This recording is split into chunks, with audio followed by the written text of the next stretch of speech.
Olá, ao fundo uma música clássica. Aproveitar este momento para fazer uma reflexão sobre Semana Santa. Nós estamos na Semana Santa. A gente pouco percebe, sabe que sexta-feira, paixão, feriado, tal. Semana Santa já está em andamento. Ela começou no último domingo, quando houve em Sorocaba a tradicional missa de Ramos, Domingo de Ramos. É uma lembrança de quando Jesus entrou em Jerusalém. Dizem que ele chegou montado num burro, num burrinho, um, um, um tropeiro histórico, né? Religioso. Entrou triunfalmente pelas ruas de Jerusalém, aclamado pela população, pelos fiéis.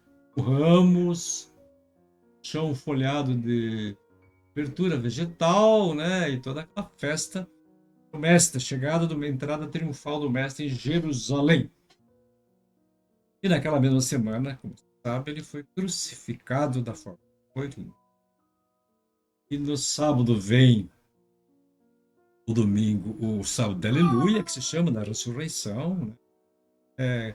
É, é, porque e nesse dia de sábado as pessoas ainda costumam, às vezes, malhar Judas, o Judas da ocasião, uma referência àquele que traiu Jesus por 30 moedas.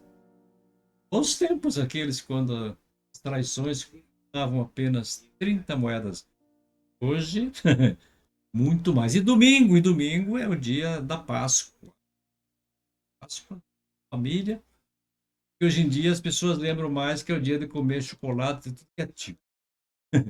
Então, são as mudanças de comportamento. Eu lembro quando era criança em Santa Catarina, em Caçador, Rio das Antas, nas igrejas, as figuras, as imagens eram todas cobertas com um pano roxo. Na Semana Santa, nossa, as pessoas faziam jejum, abstinência de carne, só peixe, né? No dia, no dia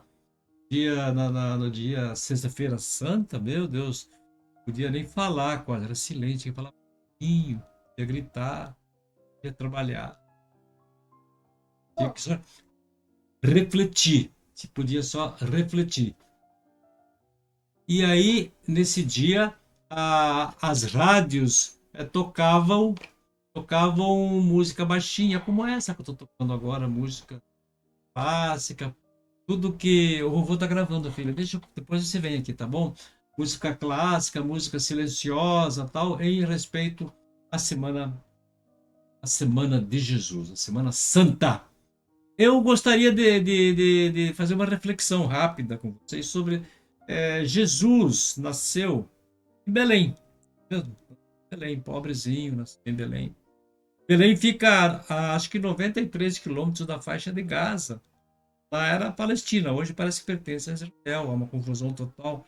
Será que Jesus voltaria como criança, nasceria em Belém, voltaria já adulto? Será que milagres ele faria nesta oportunidade? Acabaria com o conflito Israel-Hamas? Será que ele expulsaria chicote os terrorismos da Hamas? Como ele se comportaria em relação à Palestina, em relação a Israel? Interessante saber qual seria a opinião dele sobre o conflito. Será que ele faria o milagre de acabar com a guerra Rússia-Ucrânia? Será que outros pontos de guerra no mundo terminaria com essas guerras? Antigamente aconteciam milagres no tempo de Jesus. Atualmente não se tem mais notícia de milagres. Ou não. Ou estarmos vivos, apesar de tudo, não seria um grande milagre, né? Não seria um grande milagre. Tenho a impressão, às vezes, que Deus deve ter senso de humor.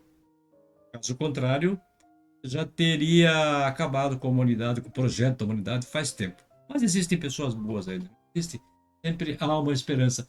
Fala-se que Jesus vai voltar. Muita gente acredita e a própria religião prega isso, que um dia vai voltar. Não o judaísmo. O judaísmo acha que o Salvador ainda voltará.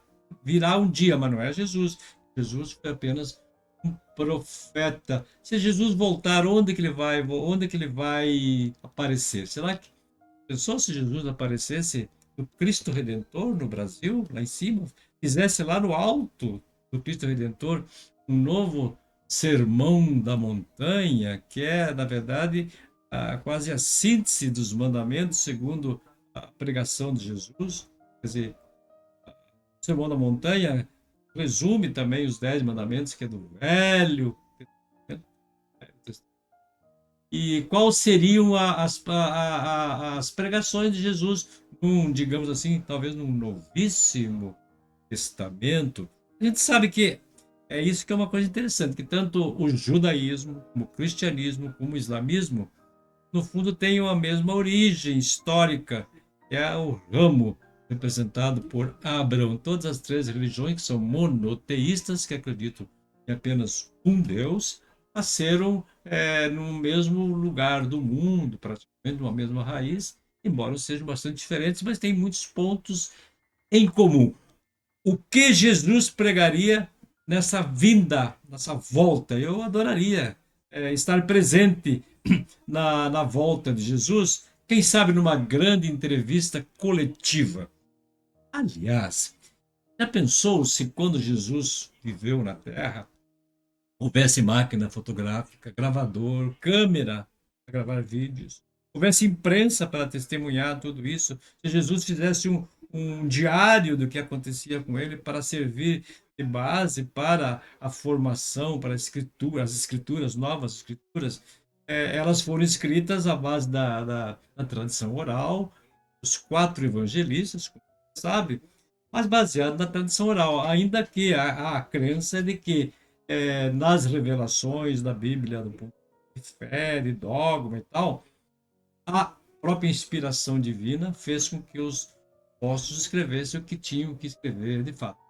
Mas será que se houvesse imprensa na época, o evangelho seria contado de uma forma diferente, a Bíblia seria diferente? É muito provável que tivesse alguma alteração. Eu acredito que a ciência e a fé podem estar juntas dentro do grande projeto do mundo, da humanidade, da criação, das obras. Porque a ciência é fruto da sabedoria, do conhecimento humano, que foi uma dotação. As pessoas foram dotadas de talentos para mudar as coisas, fazer as coisas, pensar. Sob esse ponto de vista, o homem é o autor da natureza, quer dizer, ele melhora a natureza em certos aspectos, em outros aspectos ele domina a natureza para o mal, mas não se pode negar que a ciência trouxe para o mundo muitos benefícios, muitos conhecimentos, sem os quais talvez a humanidade já tivesse sido exterminada de uma forma ou de outra. Então, a ciência me parece também uma coisa divina, na medida em que ela está a serviço do grande projeto da humanidade.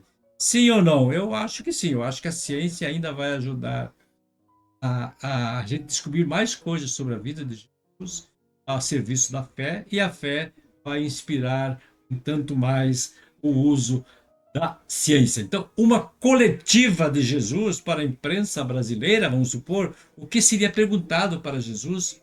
Será que perguntariam, Jesus, o senhor é mais conservador ou o senhor é mais progressista? A gente sabe que as religiões todas elas são muito conservadoras, dificilmente os dogmas não são mudados. E mesmo a prática da religião, né, os usos e costumes são difíceis de mudar, mudam muito tardiamente em relação à sociedade, às coisas. A igreja sempre é conservadora. Mas Jesus foi, de certa maneira, muito progressista em relação ao que se cultuava, ao que se acreditava do Velho Testamento. Como que seria Jesus numa coletiva à imprensa brasileira? Eu adoraria ter essa chance histórica. É o Marvadão direto e reto fazendo uma digressão, fazendo uma reflexão sobre a Semana Santa. Um bom domingo de Páscoa para todos vocês e um salve de aleluia com alguma marvadeza com as pessoas que são traidores da pátria ou com aqueles que são desafetos que não fizeram um grande trabalho em favor da humanidade. Então,